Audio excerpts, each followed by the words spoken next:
warahmatullahi wabarakatuh.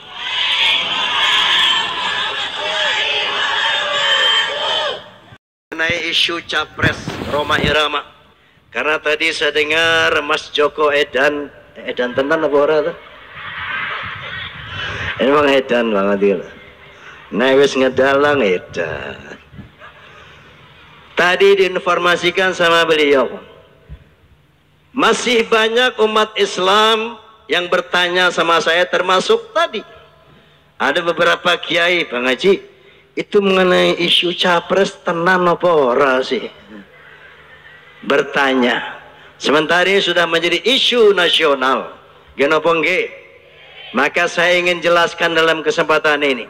Sebetulnya isu capres itu muncul dari tahun 2004. Saat itu Indonesia untuk pertama kali memilih presiden secara langsung, one man one vote, satu orang satu suara. Saat itu saya kedatangan politisi dan ulama yang membawa proposal partai Islam, partai baru. Datang ke saya dibilang, "Ji, kita sudah siap DPW DPC di 28 provinsi." Saat itu provinsi baru 28. Ya. Tinggal Anda duduk sebagai ketua umum, kita pencet knop, ini eksis di Indonesia partai baru ini. Ini duit sekian M. Bukan ember ini. Duit beneran. Asal Anda siap jadi ketua umum. Saya bilang, loh, kenapa Anda minta saya jadi ketua umum? Karena kita kepingin Anda jadi presiden tahun 2004. Wah, saya kaget-kaget. Dulu tenanan tuh. Betul Bang Haji. Saya bilang, hei, kenapa Anda minta saya jadi presiden? Bukankah kita banyak profesor, banyak alim ulama, habaib yang lebih kompeten untuk memimpin bangsa ini? Oh, enggak gitu Bang Haji. Dalam sistem pemilihan presiden secara langsung, maka orang yang akan kemungkinan memenangkan pertarungan capres, kriterianya adalah pertama, orang yang punya popularitas. Popularitas Anda luar biasa. Yang kedua, yang memiliki elektabilitas, daya keterpilihan. Anda punya daya keterpilihan yang luas. Indikatornya, setiap live concert Soneta Group selalu dipenuhi oleh ribuan bahkan puluhan ribu umat. Begitu juga setiap tablik akbar selalu dihadiri ribuan bahkan puluhan ribu umat. Anda punya daya keterpilihan yang luas dan Anda juga memiliki kapabilitas, kemampuan untuk memimpin bangsa ini. Saya katakan, dari mana Anda tahu saya mampu memimpin bangsa? Oh, karena visi misi Anda untuk bangsa ini sudah jelas. Dari mana Anda tahu visi misi saya? Dari lagu-lagu Anda. Dia bilang, sebelum dunia internasional mengajak manusia untuk menghormati human rights, hak asasi manusia, Anda pada tahun 1980-an telah mengajak bangsa Indonesia menghormati hak asasi. Masih ingat lagu hak asasi? Kebebasan beragama itu tidak kompak. Kebebasan berbicara, kita bebas untuk melakukan segala-galanya. Kenapa nggih? Asal saja tidak bertentangan dengan Pancasila. Kenapa nggih?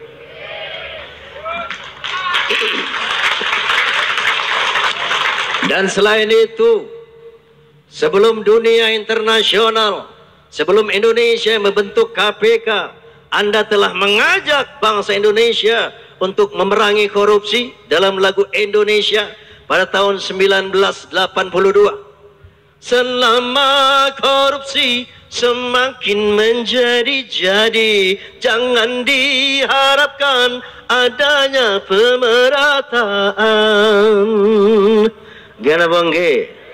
Hapuskan korupsi di segala birokrasi agar terlaksana kemakmuran yang merata.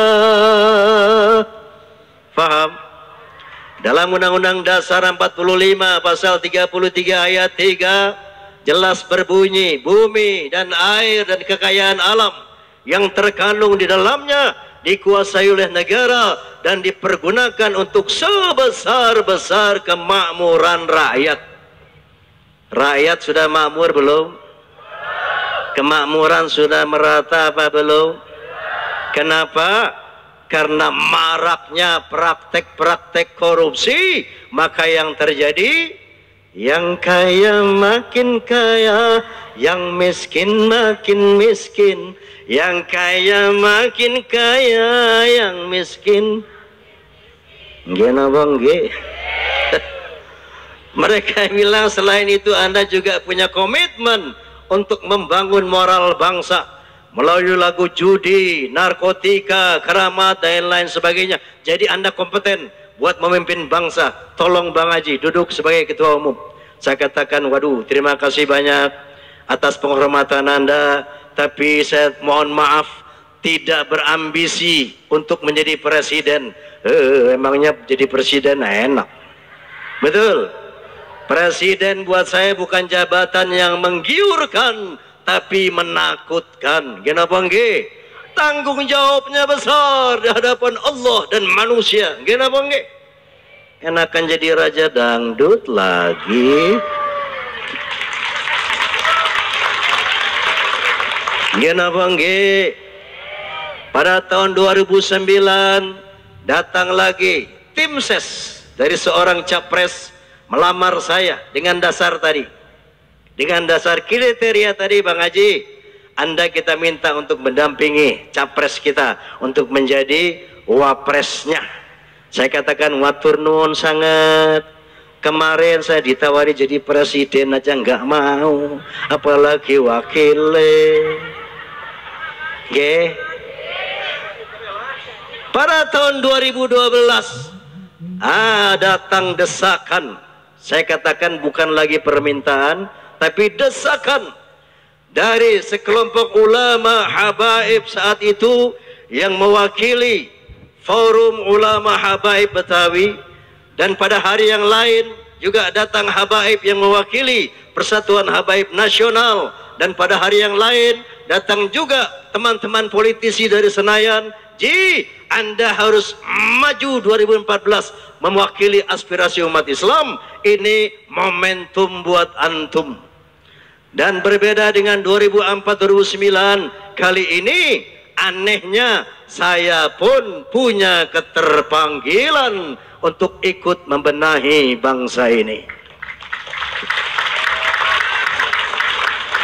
Dasarnya apa? Yang pertama, saya melihat bangsa ini semakin jauh dari nilai-nilai ketuhanan, semakin jauh dari nilai-nilai kemanusiaan, semakin jauh dari nilai-nilai persatuan, semakin jauh dari nilai-nilai musyawarah mufakat, semakin jauh dari nilai-nilai keadilan sosial. Indikasinya tidak ada satu hari tanpa caci maki, tanpa hujat menghujat, fitnah mengfitnah antar elit politik di media massa. Gena bongge.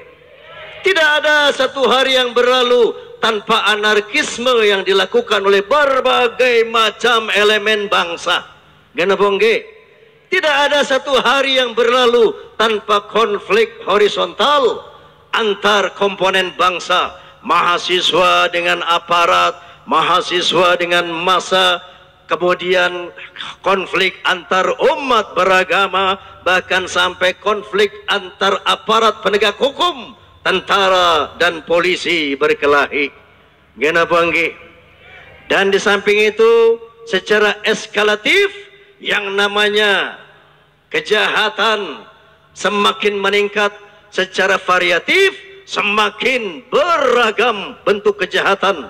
Mulai dari kejahatan-kejahatan pemerkosaan di angkot-angkot sampai white collar crime, kejahatan yang dilakukan oleh orang-orang berdasi, yaitu korupsi. Ini yang merupakan keterbangkitan saya, apatah lagi ada perintah dari Allah Subhanahu wa taala untuk kita semua. Wal takum minkum ummatun yad'una ilal khair wa ya'muruna bil ma'ruf wa yanhauna 'anil munkar wa ulaika humul muflihun. Hendaklah ada di antara kamu orang yang sungguh-sungguh menyeru kepada kebaikan dan dengan sungguh-sungguh mencegah berbagai macam kejahatan dan kemungkaran. Nah, inilah yang memotivasi saya untuk juga bersedia memimpin bangsa ini. Oleh karena itu, pada suatu hari Minggu pagi di Majelis Ta'lim Habib Ali bin Abdurrahman bin Ali Al-Habsyi di Kuitang, di depan media saya nyatakan, apabila dukungan ulama dan habaib yang merupakan representatif dari umat Islam semakin besar di Indonesia, apabila ada satu partai politik bersedia menjadi kendaraan politik saya sebagai persyaratan konstitusional, maka hari ini saya menyatakan dengan mengucapkan Bismillahirrahmanirrahim dan memohon pertolongan Allah Subhanahu wa taala, saya nyatakan saya siap dicalonkan untuk jadi presiden tahun 2014. Ini kronologinya. Sejak saat itu subhanallah, dukungan dari habaib ulama semakin meluas, dukungan umat semakin meluas, elemen-elemen bangsa semakin meluas, ormas-ormas bahkan mahasiswa. Akhirnya datanglah Cak Imin, Muhaimin Iskandar beserta stafnya dari DPP PKB, Partai Kebangkitan Bangsa, melamar saya untuk menjadi presiden dari PKB tahun 2014. Jadi kalau sekarang kita punya Pak Prabowo Subianto sebagai capres dari Gerindra, kita punya Bapak Wiranto sebagai capres dari Hanura, kita punya Pak Abu Rizal Bakri sebagai capres dari Golkar, kita punya Ibu Megawati sebagai capres dari PDI, maka sekarang kita juga punya dari PKB capresnya Rhoma Irama. Makanya PKB sekarang singkatannya Partainya Kesatria Bergitar. Oke. Nah, ini untuk diketahui. Namun saya tidak akan mengatakan kepada bangsa ini, saya tidak akan mengatakan kepada umat Islam, pilih Rhoma Irama, na'udzubillahi min dzalik. Saya tekankan sekali lagi, saya tidak berambisi untuk menjadi presiden, karena saya tahu presiden itu berat tugasnya, gina bongge.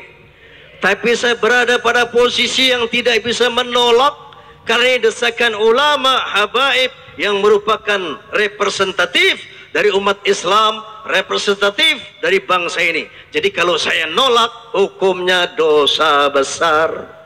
Ibarat militer disersi, lari dari tugas, faham? Oleh karena itu saya ingin mengatakan kepada bangsa ini, mari kita baca suratul Fatihah.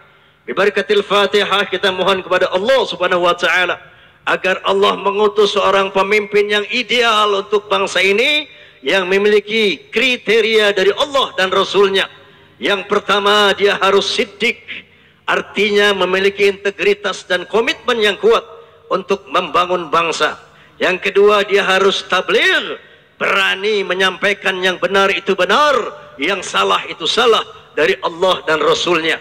Dia harus religius, beriman dan bertakwa kepada Allah Subhanahu wa taala. Yang ketiga, dia harus amanah, kredibel, bisa dipercaya, tidak khianat kepada Tuhannya, tidak khianat kepada agamanya, tidak khianat kepada bangsa dan rakyatnya. Yang keempat, dia harus fatanah, cerdas, tidak hanya memiliki kecerdasan intelektual, tapi dia harus memiliki kecerdasan emosional dan kecerdasan spiritual. Insya Allah dengan sosok seperti ini, dengan izin Allah dan pertolongan bangsa Indonesia, dia akan mampu membawa keluar bangsa ini dari krisis multidimensional, terutama krisis akhlak, untuk menuju baldatun thayyibatun wa rabbul ghafur.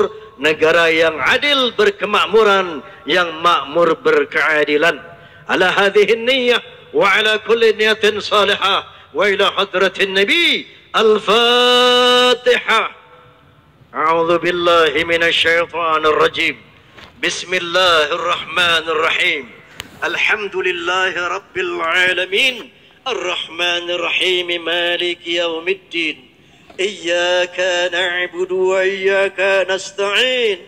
Ihdinas siratal mustaqim. Siratal ladzina an'amta 'alaihim ghairil maghdubi 'alaihim waladdallin. Amin. Wallahul muwaffiq ila aqwamit thariq. Assalamualaikum warahmatullahi wabarakatuh.